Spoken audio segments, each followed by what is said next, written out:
ભારતના વડાપ્રધાન નરેન્દ્રભાઈ મોદી સાથે આપણે ભૂતકાળમાં કામ કર્યું છે, તો આપ એમની કાર્યશૈલીને આપ શું કહેવા માંગશો આખા કાર્યને? એને તો હું જાણું છું, એની છઠ્ઠીએ જાણું છું. એની જેટલો દુનિયામાં કોઈ જુઠ્ઠો માણસ જ નથી. સપના વેચવા સિવાય, ટાયખાઓ સિવાય એની વિશે કહેવાય નહીં. કારણ કે એને માત્ર ને માત્ર સપના વેચતા આવડે છે, વહીવટને ટાયખાઓ કરતા આવડે છે, પ્રસિદ્ધિ કરતા, વ્યક્તિગત પ્રજાના પૈસે. આજે વિચાર કરેલો કોઈ પણ ડિપાર્ટમેન્ટનું બજેટ જાહેરાતમાં 1% પણ વપરાતું નથી. અત્યારે પહેલા મતલબમાં જ્યારથી મતલબમાં પ્રધાનમંત્રી કે મુખ્યમંત્રી બન્યા પછી કોઈ પણ બજેટ માત્ર ને માત્ર 30 થી 35, 40% માત્ર એની પ્રસિદ્ધિ જાહેરાતો માટે, એના રેલીઓ માટે, એના કટઆઉટ માટે. આજે ગુજરાતની વસ્તી 6 કરોડની, ગુજરાતમાં એના કટઆઉટ માનું છું 2001-2 થી એના કટઆઉટ કેટલા લાગે છે? 1.5 કરોડ કરતા વધારે કટઆઉટ. કોઈ પણ બસમાં જાવ તેનું કટઆઉટ, ગમે ત્યાં કટઆઉટ છે. માતાજીનો ફોટો આટલો જ હશે, પણ ભાઈનો ફોટો મોટો હશે. અંબાજી જાઓ, મહાકાળી જાઓ, ગમે ત્યાં એને પ્રસિદ્ધિ સિવાય કઈ રસ નથી. એક સપનામાં બીજું, મેં કહ્યું ને, બીજામાં ત્રીજુંમાં ચોથું, બધા સપના જૂઠા. એની પાસે માત્ર વાદા જૂઠા. અગાઉની સરકારોએ જે કરેલા કામો છે એ માત્ર આગળ ચાલે છે. આ યુપીએની સરકારે જે મનમોહન સિંહે 10 વર્ષ મેં કામ કર્યા એ જ કામ ચાલે છે. એક પોલિસી બદલી નથી શીખ્યા. આવે મરદાનગીથી માણેક ચોકમાં હું ડિબેટ કરવા તૈયાર છું. સેન્ટ્રલ ગવર્મેન્ટે જો એક પણ પોલિસી બદલી હોય તો. અને સેન્ટ્રલ ગવર્મેન્ટ ગુજરાતની અંદર કઈ સિંચાઈ યોજના બનાવી, કેટલો કમાન્ડ એરિયા વધાર્યો, કેટલું પાણીનું કન્ઝમ્પશન વધાર્યું, કેટલી ઇક્વિપેશન વધાર્યું, બતાવે મારી સામે. જે કામ 2001 પહેલાના છે એ આજે નથી. ગુજરાતના 9 પાવર હાઉસ તો બંધ કરી દીધા. એને તો ગુજરાતને વીજળી અદાણી, અંબાણી, રિલાયન્સ, એસઆર માંથી લીધી, વેચાતી, અને તમને મોંઘી વીજળી આપી. કોના ઘર ભરાણા? એસઆર, અદાણી, અંબાણી ને રિલાયન્સના. તમે પ્રજા લૂંટાણી. એને હું લેવા દેવા પ્રજાને? આ માણસ જેટલો મતલબમાં કોઈ માણસ મતલબમાં કઠોર નથી. આ માણસને કોઈ રાષ્ટ્રપતિ કે પ્રજાપતિએ પ્રેમ નથી, હું જાણું છું આ માણસ. બસ. તો આજનો ગુજરાતનો સળગતો પ્રશ્ન પટેલ આરક્ષણ, તો એ બાબતે આપણે તમે હાર્દિક પટેલના આરક્ષણ મુદ્દા વિશે આપ શું કહીશું? હાર્દિક પટેલને સમર્થન આપું છે. એમાં કોઈ પણ એને ક્વોલિટીની અંદર મતલબમાં કોઈ પણ 90%, 95% માર્ક મેળવેલા હોય ઉજવયાતની અંદર, તો એની એમને જગ્યા મળવી જોઈએ. અને એમનું માંગણી, ડિમાન્ડ જે છે એ ડિમાન્ડ 1998-99માં મેં કરેલી હતી કેશુભાઈની સરકારમાં. અને કેશુભાઈની સરકારમાં મેં કરેલી હતી. અને ત્યારે મેં મંજૂર, ત્યારે પણ મને પટેલ સમાજનો મતલબ ત્યારે મેં સહકાર સાધેલો. બધ ઘણી આગેવાનો સહકાર ન મળ્યો. કેશુભાઈ મુખ્યમંત્રી હતા એટલે ત્યારે મુદ્દો મેં પોસ્ટપોન રાખેલો. બાકી અનામતનો મુદ્દો સાચો છે અને એની અંદર ક્વોલિટી છે, વજન છે. કોઈ પણ માણસને, જે માણસ ગરીબ હોય એને બધી મદદ કરો, એમાં આપણો સહયોગ છે. પણ મેરિટમાં નહીં, માર્કમાં નહીં.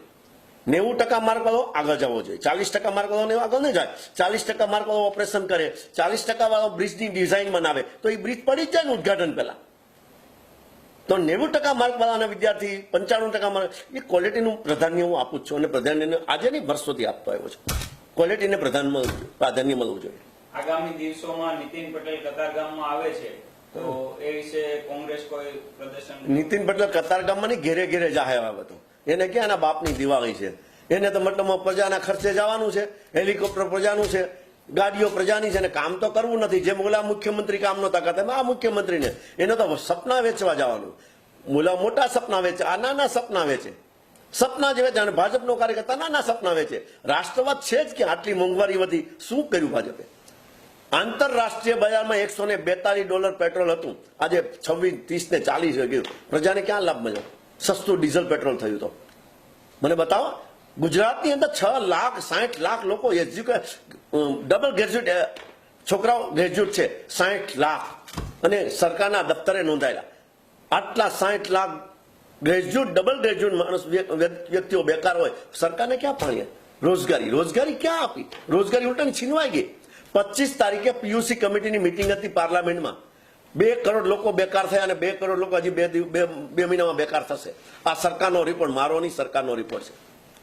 અને બેકારી વધતી જાય છે. આવનારા દિવસોની અંદર કદાચ જીએસટી આવ્યા પછી મોંઘવારી વધશે, ત્યારબાદ કદાચ બેકારી વધશે, તો કદાચ દેશ આંતર વિગ્રહમાં ન ફરવા જાય તો નવાઈ નહીં. કારણ કે એને તો કાશ્મીરમાં રસ નથી, એને પ્રજાના કોઈ સમાજમાં રસ નથી. એને તો ટાયખામાં રસ છે. પ્રસિદ્ધિ. ભારતીય સરહદો પર લશ્કર મરે, કોઈ પણ મરે, એને ક્યાં બાપાની દિવાળી છે દુનિયાની અંદર? એને ક્યાં મરવું? એની તો સુરક્ષા છે. એને તો હવાઈ પસાર નથી થઈ શકતી એની ઈચ્છા સિવાય. એટલે હું માનું છું ત્યાં સુધી નીતિન પટેલે સપના વેચવા આવે છે, બીજું કશું નથી. સાણંદની અંદર ખેડૂતો ઉપર લાઠીચાર્જ થયો. આ સરકાર ખેડૂતોની છે જ નહીં. આ સરકાર ખેડૂતોને પહેલા 1% જતો પ્રીમિયમ વીમાનો ખેડૂતો માટે કયા કામ કર્યા ચાલો મને બતાવો. કિસાન રેલી સિવાય, જાહેરાત સિવાય, મોટી મોટી જાહેરાતો ટીવીમાં 24 કલાક, ત્યારબાદ આખી પ્રિન્ટ મીડિયાની અંદર જાહેરાત. મને બતાવે સાહેબ, આવો મારી સામે, ખેડૂતોના હજારો પ્રશ્ન પેન્ડિંગ છે મારી સામે. 4 લાખ તો ખેડૂતો આજે 20 કનેક્શન માટે વેઇટમાં ઉભા છે.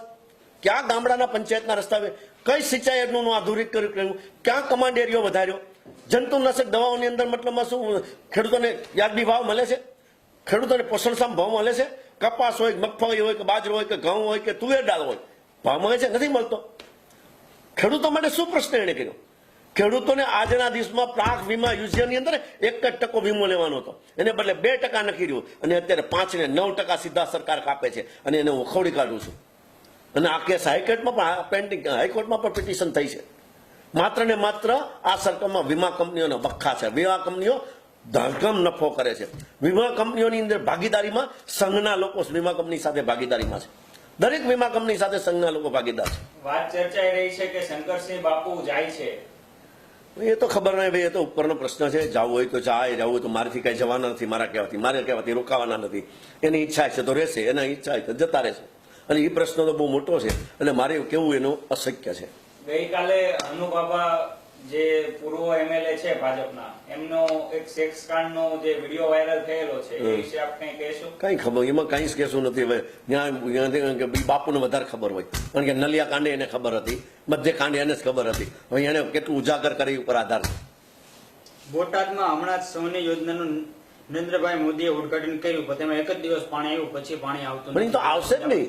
એવું તો મતલબ એવું તો પહેલેથી છે. સરસ્વતી નદીમાં પાણી નાખ્યું ત્યારે મોરારી બાપુ, ત્યારબાદ મતલબમાં જગતભર અન્ય સંતો દ્વારા એને પાણી ઉદઘાટન કરાયું. બીજે દિવસે પાણી નહોતું. મેં તમને કહ્યું તો ખરું, આટલું જ આવી ગયું. એટલા એક જ મારા શબ્દમાં, માત્ર સપના વેચાય છે, બીજું કશું નથી. ફિલ્ડ વર્કની અંદર માત્ર સપના વેચાય, કટઆઉટ લાગે, માત્ર ને માત્ર જાહેરાત ટીવીની અંદર સસલા ચહેરાથી આવે, રોજ રોજ અલગ અલગ કપડાં પહેરે, અડધો કલાકે કપડાં બદલવાના અને સારા ઉદઘાટન કરવાના. ફૂલ તો ના બાપની દિવાળી. શિક્ષણ મંત્રી નાનુ વાનાણીએ આરોપ મૂકેલો સૌની યોજનામાં કે કોંગ્રેસે પાઇપો તોડી નાખી. કોંગ્રેસે પાઇપ નાખી જ નથી, તોડવાનો ક્યાં સવાલ જ છે? કોંગ્રેસના ટાઈમમાં પાઇપ જ નહોતી નાખી. એને પાઇપ નાખે ઈ તોડે ઈ, પછી કોંગ્રેસ, એની પાસે કોંગ્રેસ છે બીજો મુદ્દો જ નથી. એની પાસે કોઈને ગાળ કોને દેવી? ચાલો દેવી હોય તો ભાજપ ગાળ દેવી કોને દેવી? કોંગ્રેસ સિવાય. 60 સાલ મેં कुछ नहीं किया, 70 साल में कुछ नहीं किया, ये नहीं किया. અરે એ જે હજી ચાલે છે ગાડી, બધું આ કોંગ્રેસે કરેલું છે. ગુજરાતની તમામ જીઆઈડીસીઓ કોંગ્રેસે કરેલી છે, શાળાઓ એને બનાવેલી છે, બસ સ્ટેન્ડ એને બનાવેલા છે, બધું જ એને કરેલું છે. સિંચાઈ યોજના એને બનાવી, ના તો નાનુ વાનાણીએ બનાવી, ના તો મોદીએ બનાવી છે, ના તો ભાજપે બનાવી છે. અને એની મરદાનગી હોય તો એના શિક્ષણ મંત્રી હોય કે એના મુખ્યમંત્રી હોય કે વડાપ્રધાન મારી સામે ખુલ્લા ડિબેટમાં, હું આજે ચેલેન્જ મારી સામે ડિબેટમાં આવે કે આ જે સબ્જેક્ટ હું તૈયારી કરી એના અધિકારીઓ સાથે આવે, મારી સાથે હું તૈયારીમાં આવે. ચાલો, જીએસટી મુદ્દે આપનો અભિપ્રાય? જીએસટી મુદ્દે મતલબ મોંઘવારી વધશે. બસ.